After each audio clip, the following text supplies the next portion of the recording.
Hey y'all, today I'm going to show you how to work the Trinity stitch. You're going to start out by single crocheting in your first stitch in the row,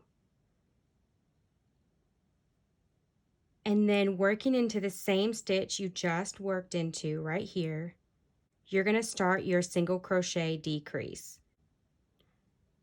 So insert your hook there, yarn over and pull up a loop. You're going to work into the next stitch doing the same, and also in the very next stitch. You have 4 loops on your hook. You're going to yarn over and pull through all 4 loops and chain 1. And that's your first Trinity stitch. So again, you're going to work into the same stitch that you just went into,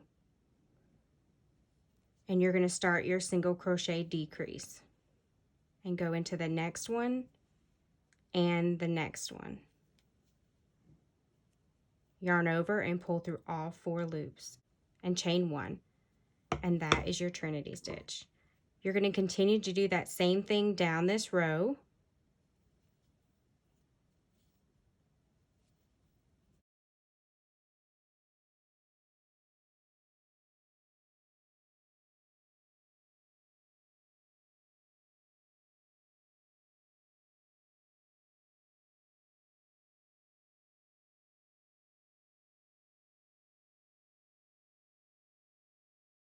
You'll work the stitch the same throughout the row. The only difference is the first stitch in the row and the last stitch in the row.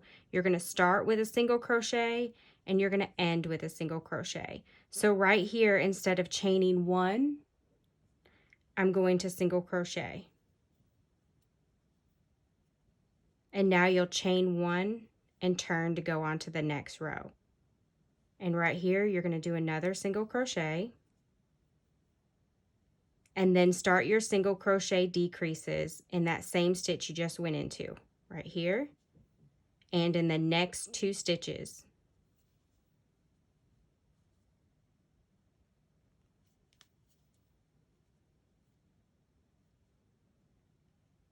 And there's your Trinity stitch. It gives such a beautiful texture, as you can see here. This has quickly become one of my favorite stitches. So to start your work, you're going to make sure you chain an even number. And then in the second chain from your hook, you're going to single crochet and then work it as I showed you.